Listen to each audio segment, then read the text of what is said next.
Good morning, class. Today we will discuss the last segment of the chapter, Kabir and Guru Nanak. So, here, if I say that we are discussing here the philosopher or reformer of society, and they preach the people well, and people start following them, and they establish some culture based on religion, and other than religion, we can say. So, Kabir was probably lived in the 15th or 16th century and was one of the most influential saints. Saint मतलब संत से मतलब है, लेकिन आप picture में देखोगे तो he was like not a saint, he was a viewer, but generally he was having some ideas, or he was blessed with this that knowledge that he preached the society, and he wrote something like that today people are following. And he was brought up in the family of Muslim जुलाहस और viewers, मतलब उसकी जो family थी वो viewers थे, कपड़ा बुनते थे, एंड सेटल्ड इन और near the city of Banaras, that is Varanasi, and we have little reliable information about his life, and we get to know of his ideas from a vast collection of verses. Verses means whatever the poetry he had written. तो वो किस में मिलती है, उसकी एक collection है, that is साखीस एंड पद्स. पद्स होता है पोइट्री, पैराग्राफ पॉइंट्स, जैसे टू लाइन्स की आपके राइम्स हैं. तो पद्स and said have been composed by him and sung by wandering bhajan singers. और मतलब वो चलते फिरते जैसे लोग गाते हैं उस तरीके से उसके भजन आज भी गाए जाते हैं. तो some of these were later collected and preserved in Guru Granth Sahib, पंच, वानी एंड बीजक. बाद में ये हमें इसमें भी मिलते हैं. सो कबीर की टीचिंग्स जो हैं they were based on the complete endowment, मतलब एक पूरे प्रवाह के साथ है, फ्लो कर जाती है, और बहुत उनमें मतलब एक तरीके से बहुत पुश करती हैं rejection of the major religious traditions, कि जो आडंबर होते हैं, रिचुअल्स होते हैं जिनका कोई लॉजिक नहीं है, उस तरीके के ट्रेडिशन जो उस टाइम पर पॉपुलर थे. His teachings openly ridiculed all the form of external and worship of both Brahminical Hinduism and Islam. चाहे वो हिंदू है या मुस्लिम है, इन सब का वो रिडिकुल्ड मतलब उन पे एक व्यंग करते हैं, उनके उनके ऊपर एक कटाक्ष करते हैं या उनके ऊपर एक हंसी बनाते हैं. And preeminence of the priestly classes and caste system, मतलब ये पंडित पूजा पाठ ये सब, इन सब चीज़ों को क्या करते हैं वो एक तरीके से क्रिटिसाइज भी करते हैं. The language of his poetry was form of spoken Hindi, जैसे आम भाषा होती है बोलचाल की, वैसे ही उसने लिखा है. Widely understood by the ordinary people, and he also sometimes used cryptic language. Cryptic मतलब क्रिटिसाइज वाली लैंग्वेज. क्रिटिक मतलब एक तरीके से उनको क्रिटिसाइज करते हैं, which is difficult to follow. तो Kabir believed in a formless supreme god. Formless जिसका कोई आकार नहीं है, पर ब्रह्म परमात्मा जिसको कहेंगे, या ब्रह्मा, या फिर ऐसा गॉड जिसका कोई शेप नहीं है, जैसे हम आइडोल या इमेजेस की पूजा करते हैं वो सब नहीं. And preached that the only path of salvation was through bhakti और डिवोशन. उन्होंने फिर भी कहा कि ऐसे भी हम मुक्ति का मार्ग पा सकते हैं, ऐसे भी हम भक्ति कर सकते हैं, ऐसे भी हम गॉड को डिवोटी हो सकते हैं विदाउट एनी इमेज और picture statue. So Kabir drew his followers among both Hindu and Muslim. तो उसको मानने वाले हिंदू भी हैं और मुस्लिम भी हैं. He did not belong to a one religion और पर्टिकुलर वन रिलीजन. तो this was all about Kabir.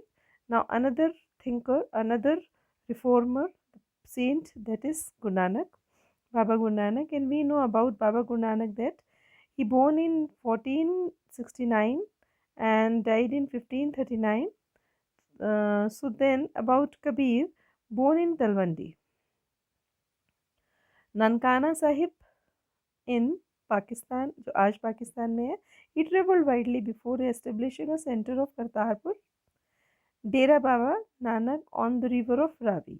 ये कहा जाता है इनके बारे में, ये बचपन से घूम मतलब इनका जो मन जो लगता था वो साधु संतों में लगता था, और ये घूमने फिरने में ही विश्वास रखते थे, और इन्हें साधु संगत बहुत अच्छी लगती थी. A regular worship that considered a singing his own hymen and was established there his followers. खुद के भजन लिखते थे, खुद के ही गाते थे. Irrespective of their form, were creed, caste और जेंडर, इन फॉलोवर टुगेदर कॉमन किचन लंगर. इनके फॉलोवर सब थे, कोई जाति वाति का भेद नहीं था, ऊंच नीच का कुछ नहीं था, और ये कॉमन किचन इन्होंने एस्टेब्लिश किया था जिसको लंगर आज भी बोला जाता है। सब मिलकर खाना बनाते थे, एक ही किचन में बनता था। The sacred space thus created by Baba Guru Nanak was known as Dharmshal, जिसको गुरुद्वारा बोला जाता है। Before his death, 1539, Baba Guru Nanak appointed one of his followers. कई लोग ये समझते हैं कि शायद ये इनके बेटे रहे होंगे, लेकिन इसका फॉलोवर था कौन, जिसका नाम था लेना, बाद में पड़ा Guru Angad Dev. So you can learn this, Guru Angad Dev, and signify that he was part of Baba Guru Nanak himself. मतलब ऐसे कहते थे गुरु नानक को उसमें अपनी छवि दिखाई देती थी। Guru Angad compiled the composition of Baba Guru Nanak, to which he added in his own new script known as Gurmukhi.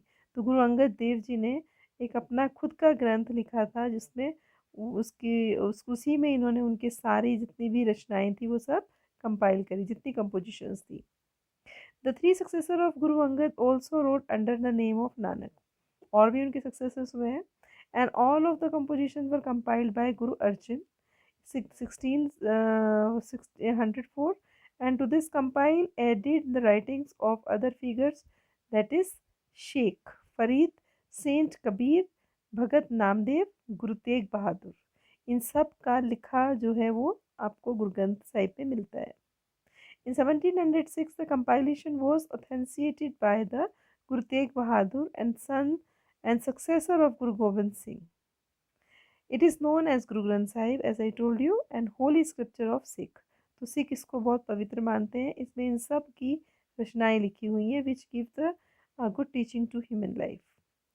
So, number of Guru Nanak's followers increased through the 16th century. धीरे धीरे ये religion बढ़ने लगा और लोग इनको सिखों के नाम से जानने लगे और ये काफ़ी इसमें विश्वास भी करने लगे। So they belong to a number of caste but traders, agriculturists, artisans, craftsmen predominated. सभी लोग इसमें इन्वॉल्व हुए, as we know, traders, agriculture, artisans और crafts people, and this may have something to do with Baba Guru Nanak's insistence that his followers must be householders and should adopt the productive and useful occupation. वो ये सिखाते थे कि इंसान को काम से नहीं भागना चाहिए। ये नहीं है कि साधु सन्यासी बन जाओ और अपना घर परिवार छोड़ो और कुछ मत करो। उनका कहना था हमें सब कुछ करना चाहिए, अपने जीवन को जीने के लिए हमें मेहनत भी करनी चाहिए, अपने ऑक्यूपेशंस पे रहना चाहिए और फिर हमें धर्म के रास्ते पर भी आना चाहिए। They were also expected to continue the general funds of the community followers, और सबको इसमें दान भी देना चाहिए ताकि जो लोग गरीब हैं उनकी भी मदद की जा सके। This was the feeling behind. So by the beginning of 17th century, the town of Ramdaspur, Amritsar had developed around the central Gurdwara called Harmandir Sahib, Golden Temple जिसके नाम से उसको जानते हैं, and it was virtually self-governing, and modern history refer to this early 17th century Sikh community. State within state, the Mughal Emperor Jahangir looked upon them as the potential threat to the order of execution of Guru Arjan Dev in 1606. मतलब इनकी अपनी शक्ति को देखकर मुगल भी घबरा गए थे और उन्होंने फिर इनके साथ काफ़ी अच्छा खासा इनका एक आपस में राइवरी थी। And Sikh movement began to politicise in the 17th century and development which culminated in the institution of Khalsa.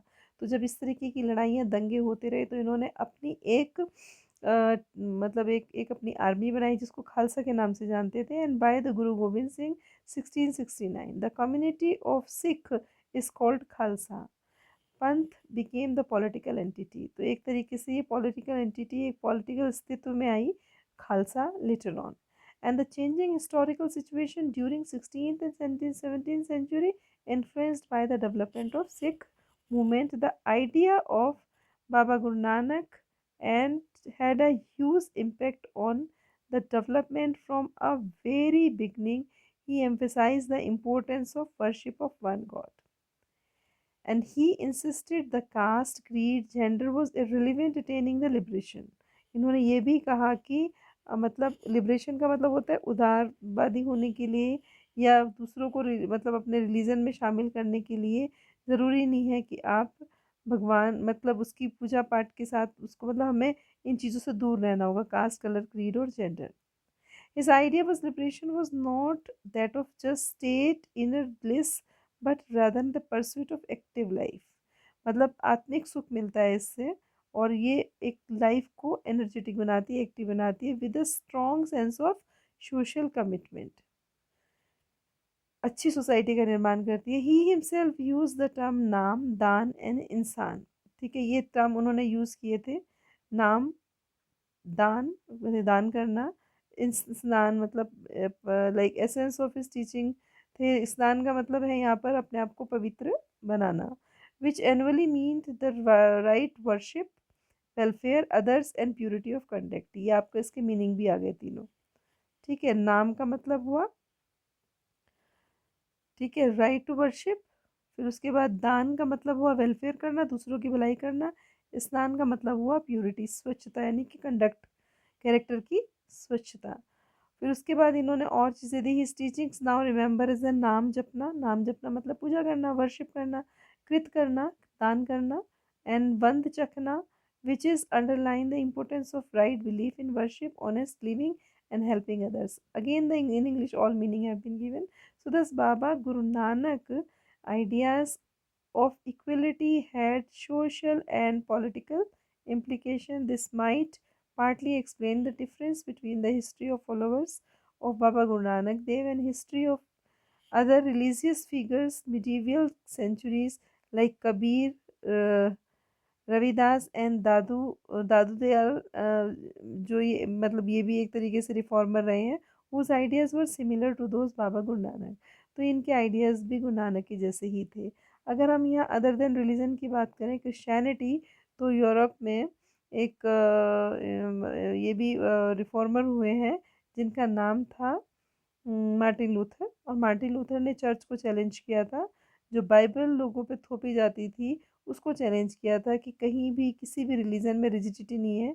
और उन्होंने फिर खुद की उस पर क्रिटिसिज्म करके खुद का लिखा, और लोगों ने इसको विश्वास के साथ एक्सेप्ट भी किया। और बाद में इसी से ही नया रिलीजन निकल के आया, प्रोटेस्टेंट। क्रिश्चियनिटी में आपके दो रिलीजन होते हैं, एक है आपका आपका कैथोलिक, और दूसरा है प्रोटेस्टेंट। तो जो मार्टिन लूथर ने शुरू किया वो प्रोटेस्टेंट था। ठीक है, तो ये चैप्टर आपका यहाँ फिनिश होता है। So take the reading of the chapter. Tomorrow will discuss the question answer of NCERT. Thank you.